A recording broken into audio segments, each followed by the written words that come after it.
Track wrestling here in Fort Lauderdale, Florida on the eve of the South Beach Duels with Wyoming coach Mark Branch. Mark, you guys are new to the field this year. What made you decide you wanted to come down here and be a part of this? Shorts. We had to break out our shorts. We don't get to do that very much in the winter in Laramie, so thought we'd head south and get a little warm weather. And you know, just kind of a different event, and we haven't, you know, we've heard great things about how it's ran, and you know, more than anything, just a kind of a mid-season break to get the guys out of their environment, get them something nice. I don't want to say reward them because they need to go out and perform, but at the same time, I think it's, you know, you need to mix in some maybe fun experiences. We came out a day early so that we could go, you know, get a little workout on the beach this morning, but those are things that I think are important to, you know, you got 4 years to travel with the team, and those are things that I remember as a competitor, going to kind of cool places and seeing something different than Oklahoma. So kind of that same mentality, and then, like I said, get your shorts on and let that white skin get some sun. What was the weather like when you left Laramie? It was pretty brutal. It was probably 20 or 20 degrees, maybe a little bit less than that, high of 20, snowing a little bit. It was pretty cold, so we definitely headed to a different atmosphere. We worked out last night when we got here, and the guys got a good sweat in. Not only the humidity, but just the difference in temperature, so they enjoyed that. They kind of want to go back to the gym we were at last night. It was pretty sticky. What did the guys think when you told them you were coming down here this year? No, you know, they didn't say a whole lot about it. I think they were pretty excited. I did actually hear quite a few comments of just excitement, like, we're going to South Beach. You know, they had smiles on their faces. So, you know, I know that, like I said, I know that the experience is great for them. I went through it as a student athlete, and I mean, one of the coolest places I wrestled at was San Luis Obispo, you know, and being able to go down to the water and get in the ocean, and, you know, those are memories that some of these guys have been out here before, been to Florida, you know, but some of them haven't got to experience those kind of things. My traveling really didn't start until I got into college, you know, so every place I went to, whether it was Iowa or California or whatever, was kind of a new, exciting experience, and I think it made me appreciate what I was working for too in the room. You know, you work hard, you bust your butt in Laramie, but you get to go out and you see some cool places. So they were excited for sure. How would you assess the first half of the season for the Cowboys? What have you learned about your team to this point? Quite a bit. You know, we have 7 new guys in the lineup, so it's there were a lot of question marks, and we've had definitely some great performances across the board. I mean, pretty much everybody that's been in our lineup has really shown a lot of progress and potential. We've lacked a little bit of consistency, but in the dual season, I like what I've seen from our team as a dual team.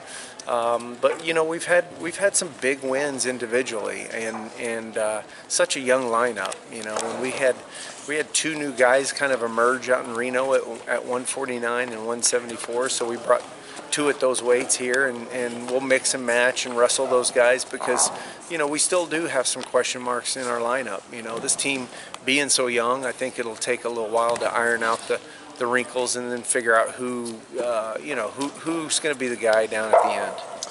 Looking at some of your veterans in your lineup, or most proven guys, Montorie Bridges, kind of a unique situation this year, or interesting start to the season for him.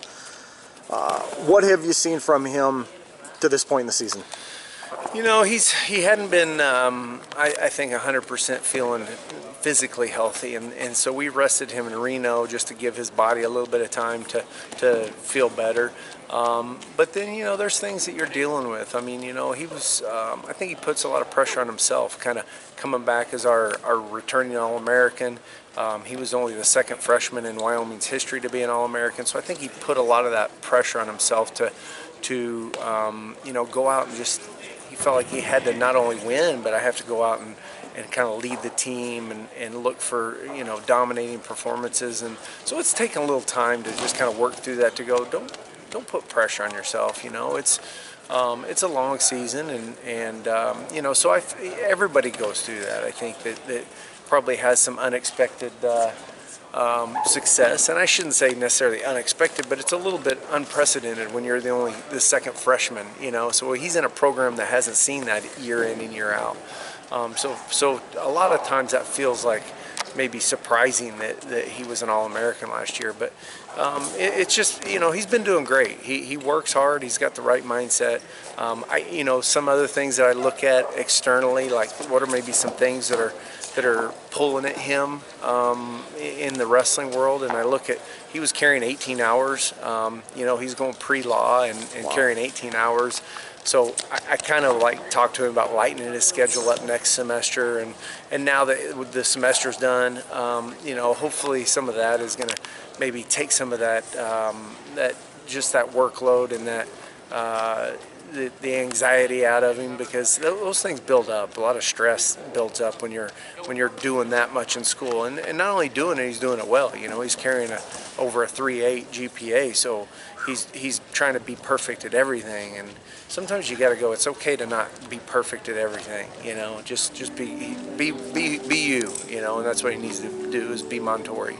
How about Branson Ashworth, guy that's been ranked in the top 10 at a really deep weight class? What have you liked about the way that he's performed up to this point? You know, Branson's just an awesome leader.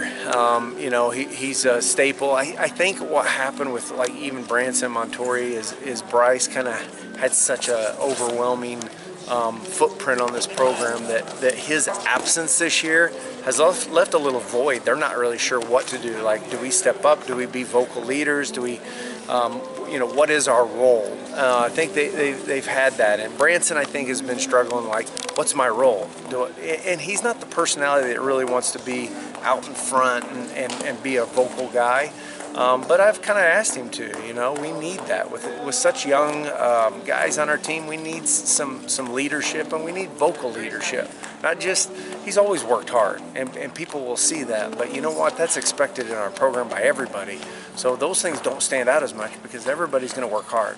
So I need you to kind of maybe bring up those expectations, and he's done that, and I think he's gotten more comfortable with it. But you know, this is his senior year, and he's capable of getting on the podium and getting up there high. I think he can wrestle with everybody at the weight if he believes that. And the only thing I think holding him back is he gets against the better guys, and he goes back into that frame of mind of, how do I win this match? And so then it becomes a strategy rather than just going out and performing and putting up points. That's the thing that, you know, he's capable, he's tougher, nails on top, and he's capable of turning. And anybody, in my opinion, I tell him that, like, when you get on top of the tough guys, you go into ride mode. Like, you want to hammer them, you want to keep them down. You forget that you can turn everybody, you know. And if he can get through that mindset, it's going to make a big difference at the end. You've been on the rules committee. I think you're a big picture guy. What do you like about college wrestling right now, and what are some things that maybe you would like to see addressed? Yeah, I like where we're at. You know, it's been great. I just came off of it. I've been on it since its inception 6 years ago, when it became a separate committee by itself, and I had a great experience with that. And really, the last couple of years being the chair was even better. I think feeling like I had a say in our sport, and I really like where it's at. I like the trends that I'm seeing. I think that our attendance is doing great at the Division I level. It's good to see some programs added. Those are some great things. But from a rule standpoint, I think that the most important impacts, the matches are shorter. You know, whether it's the addition of the 4-point near fall, the out of bounds rules, guys are staying in. I know there's a lot of still controversy and people want to go to just a push out point. I don't want to see matches decided by a stepping over line. And not only that, but we have so much wrestling that takes place on the outside of the circle. So you're tampering with that.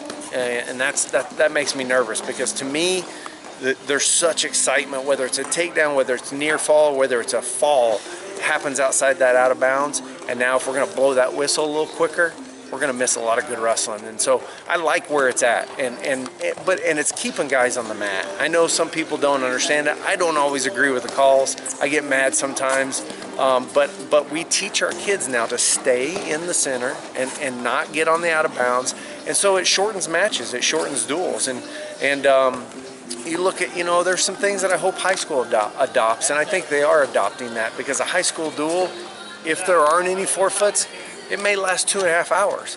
And a college duel, as we're going to see tomorrow, these duels will be wrapping up in an hour and a half, and that's good for our fans. They don't want to come sit in a gym, those all-day tournaments that wears fans out. And so I think there's some good things that are happening with our sport, and I hope it continues. I hope that committee continues to look at the big picture, to go, what's not just what do I want, what's good for the fans, because that's, if nobody watches, we all go away.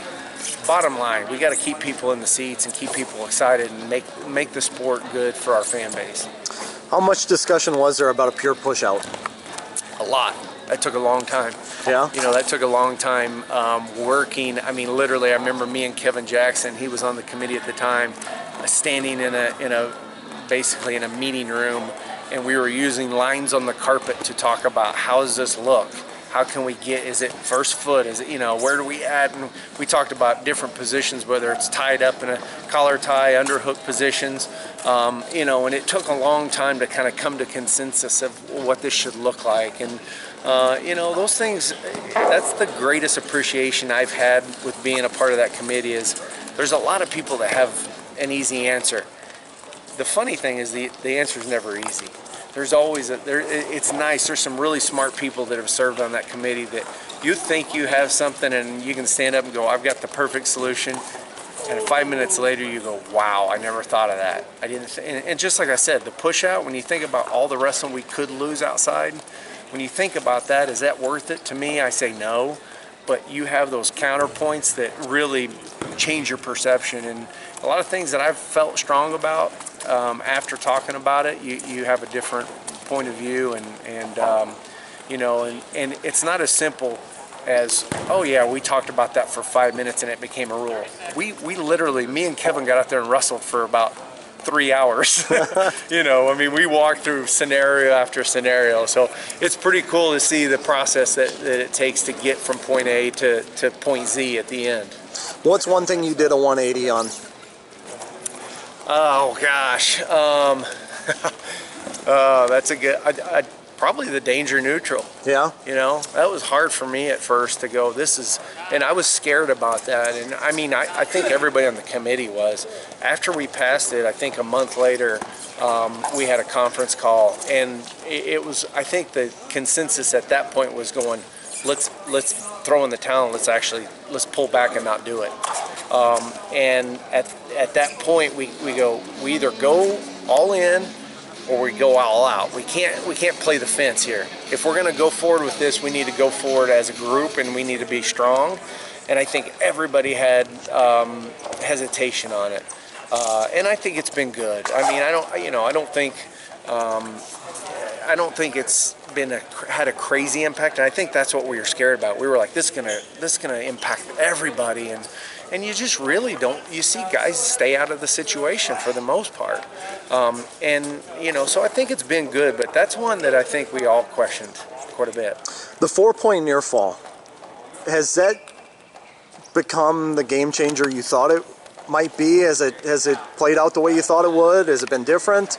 I like it, and we actually proposed, a 2 for 2, 3 for 3, 4 for 4, and I kind of thought that's simple for the fans, and you give some different scenarios there.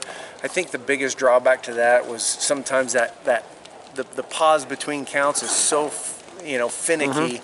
that they didn't want it to be for every second, every count.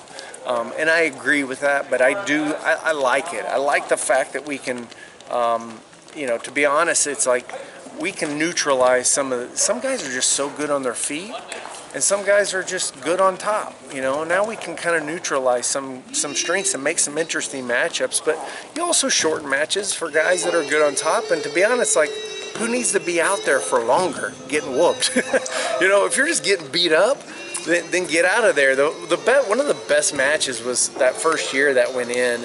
We get taken down and turned, and we're down by 6 in the first 30 seconds in an open tournament. And you're like, golly, you saw the impact. You're like, holy crap, it's 6 points. And we turn around, reverse them and turn them for 4, and it's 6-6. And I'm like, now we got a good match going, you know. So just like you can get out of it really quick, you can also get back into it real quick. So I think it's been awesome. I mean, to me, more points is more excitement. And we've taken some stuff from freestyle. You know, when they turned the unlimited gut wrenches, the unlimited leg laces, and everything's to, you know, they did away with the old hand-to-hand stuff, and we saw scoring jump. All of a sudden, people thought it was a new sport, and it was exciting, right? It's like, wow, that match was 23-20. Yeah. They're like, well, it's just because we're scoring it different, you know?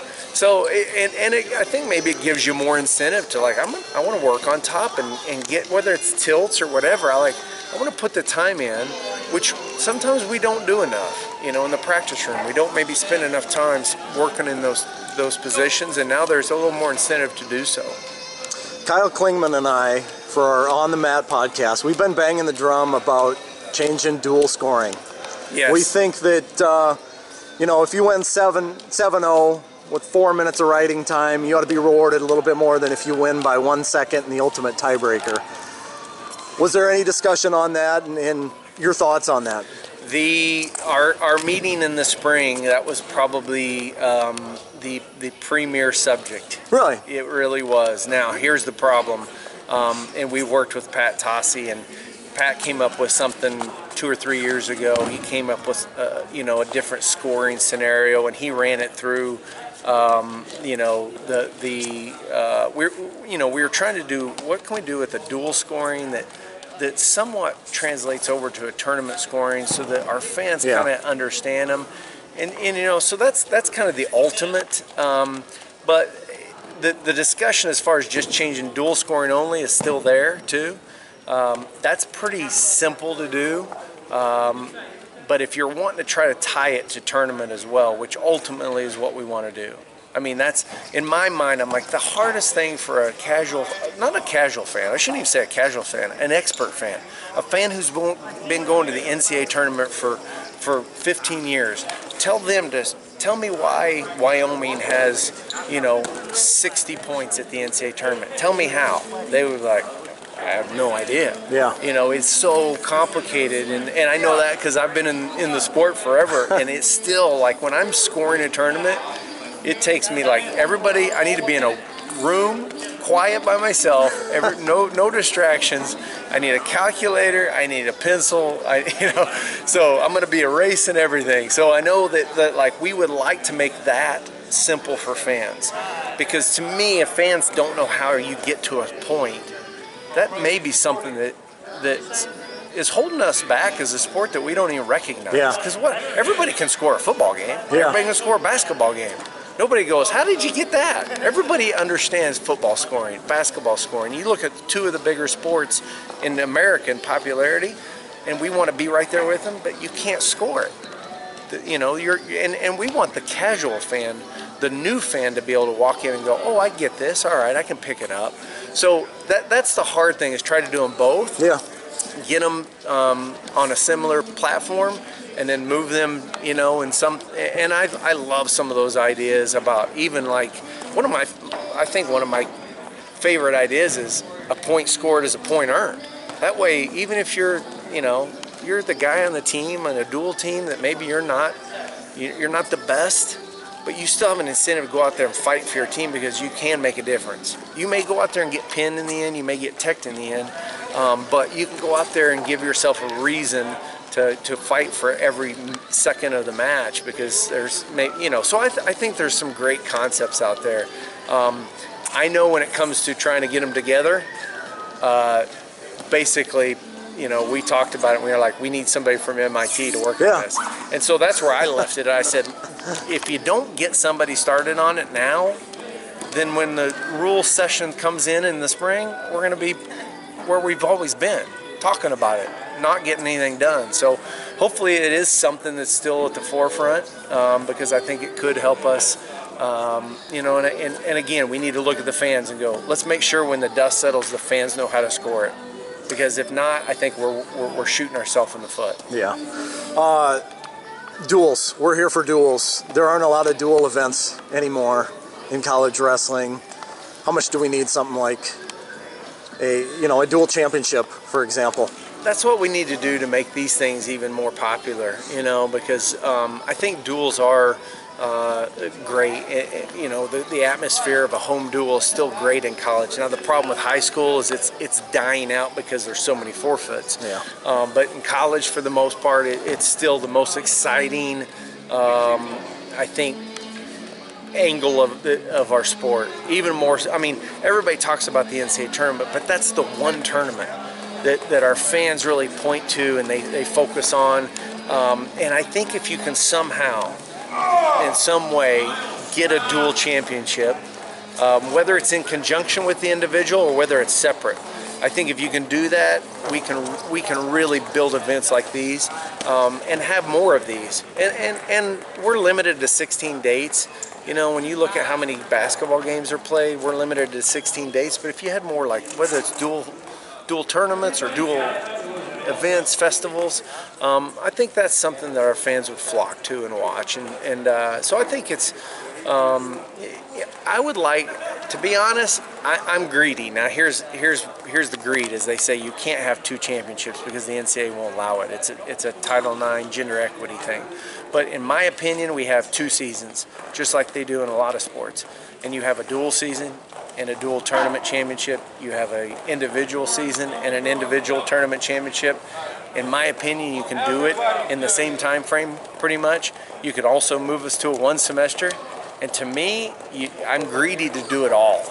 Okay, now if you can't have two championships, at least you have a dual championship that those points then get forwarded to the individual, or vice versa, individual forwarded to a dual, to make one, you know, one central championship. But it's confusing to me where our season, we start out in November and usually we wrestle open tournaments. And then we start wrestling some duels. And then you'll throw in Vegas and the Scuffle and the Midlands, and you'll throw in these random tournaments, then you have more duels. And then at the end, you have an individual tournament, a conference championship, and then an NCAA championship. And I'm like, this is our last like multi-dual event day. Well, we host one next week actually, but besides that, the rest are just individual duels. And so we're going to spend the next 6 weeks using individual duels to get prepared for some multi-day tournaments. It doesn't make sense. You know, it doesn't make sense to do that. So I think you have a dual season, a dual championship, an individual season, an individual championship. If you could separate them and make two championships, I think that would be awesome for the sport, but I don't know if that's going to happen for a while. Hey, great stuff, Mark. Anything else for us? No, man, excited to be here, and like I said, excited to be in shorts, get some sun.